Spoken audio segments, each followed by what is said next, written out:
ಮೈಸೂರು ಜಿಲ್ಲೆ ವಾಜಮಂಗಳ ಗ್ರಾಮದಲ್ಲಿ ಬಾಬಾ ಸಾಹೇಬ್ ಅಂಬೇಡ್ಕರ್ ಭಾವಚಿತ್ರಕ್ಕೆ ಅಪಮಾನ ಮಾಡಿದ ಕಿಡಿಗೇಡಿಗಳನ್ನು ಬಂಧಿಸಲು ದೊಮ್ಮಲೂರಿನ ಡಾಕ್ಟರ್ ಬಾಬಾ ಸಾಹೇಬ್ ಅಂಬೇಡ್ಕರ್ ಪುತ್ಥಳಿ ಮುಂಭಾಗದಲ್ಲಿ ಸಾಂಕೇತಿಕವಾಗಿ ಧರಣಿ ಮಾಡಲಾಯಿತು. ಈ ಹೋರಾಟದಲ್ಲಿ ಜೈ ಭೀಮ್ ಸೇನೆ ರಾಜ್ಯ ಸಂಚಾಲಕರಾದ ರಾಜೇಶ್ ಕುಮಾರ್ ರವರು, ವಿಶ್ವ ಮಾನವ ಅಂಬೇಡ್ಕರ್ ಸಂಘದ ರಾಜ್ಯಾಧ್ಯಕ್ಷರಾದ ಎನ್ ನಾಗರಾಜ್ ರವರು ಹಾಗೂ ಆಲ್ ಇಂಡಿಯಾ ಅಂಬೇಡ್ಕರ್ ಆರ್ಮಿ ದಕ್ಷಿಣ ಭಾರತದ ಅಧ್ಯಕ್ಷರು ನಾಗಣ್ಣರವರು, ಮೂರ್ತಿರವರು ಹಾಗೂ ಇನ್ನಿತರು ದಲಿತ ಮುಖಂಡರು ಭಾಗವಹಿಸಿದರು. ಇವತ್ತು ನಾವು ಹೋರಾಟ ಮಾಡ್ತಿರೋ ಉದ್ದೇಶ ಬಂದ್ಬಿಟ್ಟು ಮೈಸೂರು ಜಿಲ್ಲೆ ವಾಜಮಂಗಲದಲ್ಲಿ ಬಾಬಾ ಸಾಹೇಬ್ ಅಂಬೇಡ್ಕರ್ ಅವರ ಜಯಂತಿ ಅಂಗವಾಗಿ ಹಾಕಿರ್ತಕ್ಕಂಥ ಬ್ಯಾನರ್ಗಳನ್ನ ಕೆಲವು ಕಿಡಿಗೇಡಿಗಳು, ಜಾತಿವಾದಿಗಳು ಅರ್ಧಾಕಿ ಬಾಬಾ ಸಾಹೇಬ್ ಅಂಬೇಡ್ಕರ್ ಅವರಿಗೆ ಅವಮಾನ ಮಾಡಿದ್ದಾರೆ. ಅವ್ರು ಬರೀ ಬಾಬಾ ಸಾಹೇಬ್ ಅಂಬೇಡ್ಕರ್ ಅವ್ರಿಗೆ ಅವಮಾನ ಮಾಡಿಲ್ಲ, ಇಡೀ ದೇಶಕ್ಕೆ ಎಲ್ಲ ದಲಿತ ಸಮುದಾಯದವರಿಗೆ ಸಂವಿಧಾನಕ್ಕೆ ಅವಮಾನ ಮಾಡಿದ್ದಾರೆ. ಅಂತ ಕಿಡಿಗೇಡಿಗಳನ್ನ ಪತ್ತೆ ಹಚ್ಚಿ ಈ ಕೂಡ್ಲೆ ಸಿದ್ದರಾಮಯ್ಯನವ್ರ ಸರ್ಕಾರ ಬಂದಿಲ್ಲ ಅಂದ್ರೆ ನಾವು ಇಡೀ ರಾಜ್ಯಾದ್ಯಂತ ಉಗ್ರ ಹೋರಾಟ ಮಾಡಿ ಕರ್ನಾಟಕ ಬಂದ್ ಮಾಡ್ಬೇಕಾಗ್ತದೆ. ಇಡೀ ದೇಶಾದ್ಯಂತ ಬೆಂಕಿ ಹಚ್ಕೊಂತದೆ. ನೀವು ದಯಮಾಡಿ ಈ ವಿಚಾರನ ಮನದಟ್ಟು ಮಾಡ್ಕೊಂಡು ಈ ಕೂಡ್ಲೆ ಕಿಡಿಗೇಡಿಗಳನ್ನ ಬಂಧಿಸಿ ಅವ್ರನ್ನ ಬಂಧಿಸೋದಲ್ಲದೆ ಈ ಟೆರರಿಸ್ಟ್ ಕೇಸ್ ಹಾಕಿ ಅವ್ರ ಮೇಲೆ ಅವ್ರನ್ನ ಗಡೀಪಾರು ಮಾಡ್ಬೇಕು ಅಂತ ಹೇಳ್ಬಿಟ್ಟು ನಾನು ವಿನಂತಿ ಮಾಡ್ತಾ ಇದ್ದೀನಿ. ರಾಜೇಶ್ ಕುಮಾರ್ ಅಂತ ಜೈ ಭೀಮ್ ಸೇನೆ ರಾಜ್ಯ ಸಂಚಾಲಕರು. ಸರ್, ಆ ಟೈಮಲ್ಲಿ ಮಾತ್ರ ಸರ್ಕಾರ ನಾವು ತನಿಖೆ ಮಾಡ್ತೀವಿ, ಕ್ರಮ ತಗೊಂತೀರಿ ಅಂತಾರೆ.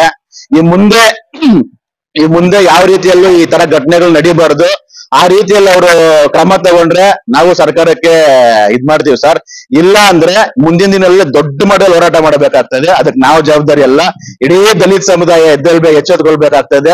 ನಾವೆಲ್ಲರೂ ಮನವರಿಕೆ ಮಾಡ್ಕೊಂತ ಇದ್ದೀವಿ. ಇವ್ರನ್ನ ಬಂಧಿಸಿ ಗಡೀಪಾರು ಮಾಡಿ ಇವ್ರನ್ನ ಕೇಸ್ ಮಾಡಿಲ್ಲ ಅಂದ್ರೆ ನಾವೆಲ್ಲ ದಲಿತ ಸಂಘಟನೆಗಳು ಸೇರಿ ಉಗ್ರ ಹೋರಾಟ ಮಾಡಿ ಕರ್ನಾಟಕ ಬಂದ್ ಮಾಡ್ಬೇಕಾಗ್ತದೆ.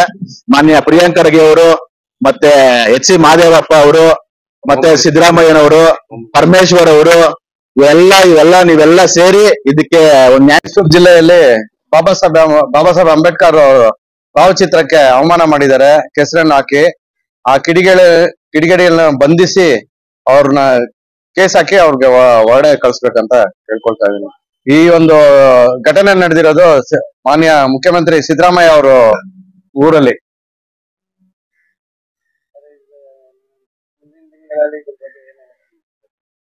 ಇಲ್ಲ ಅಂದ್ರೆ ಅವರು ಆಫೀಸ್ ಸಿಎಂ ಮನೆ ಮುಂದೆನೆ ಮುತ್ತಿಗೆ ಹಾಕ್ತಿರಿ ನಮ್ ಸಂಘಟನೆ ವತಿಯಿಂದ.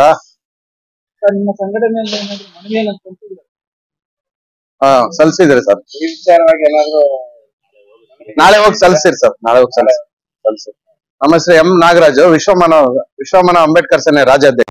ನಮ್ಮ ಅಂಬೇಡ್ಕರ್ ಫೋಟೋ ಬ್ಯಾನರ್ ಯಾರು ಕಿತ್ತ ಹಾಕಿದಾರೋ ಅವ್ರಿಗೆ ಶಿಕ್ಷಾ ಕೊಡಮನ ಅವಮಾನ ಪಡಿಸಿದ್ದಾರೆ. ನಮ್ಗೆ ತುಂಬಾ ಗಲಾಟೆಗಳು ಮಾಡಿದ್ದಾರೆ, ತುಂಬಾ ಜನಗಳು ಕೇವಲಾಗಿ ಮಾತಾಡಿದ್ದಾರೆ. ಅವ್ರಿಗೆಲ್ಲ ಶಿಕ್ಷಾ ಕೊಟ್ಟು ಅವ್ರಿಗೆ ಏನ್ ಆಗ್ಬೇಕು, ಯಾರು ಕಿತ್ತು ಹಾಕಿದಾರೋ ಅವ್ರಿಗೆಲ್ಲ ಜೈಲಿಗೆ ಕಳ್ಸಿ. ಇವಾಗ ಏನಿದ್ರು ನಮ್ಮ ಅಂಬೇಡ್ಕರ್ ಸಂಘಟನೆ ಕಡೆ ಯಾರು ಬಂದ್ರು ಅವ್ರಿಗೆ ನ್ಯಾಯ ಕೊಡ್ಸ್ಬೇಕು. ನ್ಯಾಯ ಬೇಕು ನಮ್ಗೆ. ನ್ಯಾಯ ಇಲ್ಲ ಅಂದ್ರೆ ನಾವೆಲ್ಲ ಹೋರಾಟ ಶುರು ಮಾಡ್ತೀವಿ ಉಗ್ರವಾಗಿ. ಇವತ್ತು ಯಾವ ದೇಶಕ್ಕೆ ಬೇಕಾದ್ರೆ ನಾವು ನ್ಯಾಯ ಮಾಡ್ತೀವಿ. ನಾನು ಮೈಸೂರು ಕೆ ನಗರ ತಾಲೂಕಿಂದ ಮಾತಾಡ್ತಿದ್ದೀನಿ. ನಮ್ಮ ಅಂಬೇಡ್ಕರ್ ಸ್ಟ್ಯಾಚ್ಯೂನ ಫೋಟೋನ ಬ್ಯಾನರ್ ಕಿತ್ತಾಕಿ ಅವಮಾನ ಮಾಡಿದಕ್ಕೆ ಅವ್ರು ಯಾರು ಮಾಡಿದಾರೋ ಅವ್ರಿಗೆ ಶಿಕ್ಷೆ ಕೊಡ್ಬೇಕಂತ ಕೇಳ್ಕೊತೀವಿ. ನಮ್ಮೆಲ್ಲ ಈ ಮುಂದಕ್ಕೆ ಅವ್ರಿಗೆ ಶಿಕ್ಷೆ ಕೊಡ್ಲಿಲ್ಲ ಅಂದ್ರೆ ನಾವು ಹೋರಾಟ ಮಾಡ್ತೀವಿ. ಫುಲ್ಲು ಕರ್ನಾಟಕ ಬಂದ್ ಮಾಡ್ತೀವಿ. ಏನಾಗುತ್ತೋ ಮುಂದಕ್ಕೆ ಹಿಂಗಾಗಿದೆ ಅಂತ ಯಾರು ಬಂದಿರ್ಲಿ, ನಮ್ಮನ್ನ ಬಂದ್ಬಿಟ್ಟು ಹಿಂಗ್ ಮಾಡ್ತಿದೀರ ಅಂತ ನಮ್ಗೂ ತೊಂದ್ರೆ ಕೊಡಂಗಿಲ್ಲ. ಇದಕ್ಕೆ ಯಾರು ಏನ್ ಹಿಂಗ್ ಬ್ಯಾನರ್ ಹಾಳು ಮಾಡಿದಾರೋ ಅವ್ರಿಗೆ ನ್ಯಾಯ ಕೊಡ್ಬೇಕಂತ ಕೇಳ್ಕೊತೀನಿ. ಶಿಕ್ಷೆ ಕೊಡ್ಬೇಕು ಅಂತ ಕೇಳ್ಕೊತೀನಿ. ಜೈ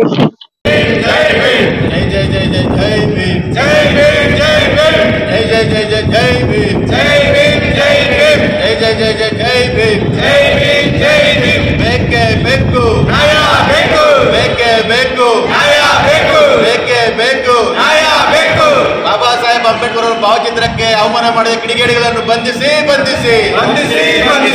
ಬಾಬಾ ಸಾಹೇಬ್ ಅಂಬೇಡ್ಕರ್ ಅವರ ಭಾವಚಿತ್ರಕ್ಕೆ ಅವಮಾನ ಮಾಡಿದ ಕಿಡಿಗೇಡಿಗಳನ್ನು ಬಂಧಿಸಿ. ಬಾಬಾ ಸಾಹೇಬ್ ಅಂಬೇಡ್ಕರ್ ಅವರ ಭಾವಚಿತ್ರಕ್ಕೆ ಅವಮಾನ ಮಾಡಿದ ಕಿಡಿಗೇಡಿಗಳನ್ನು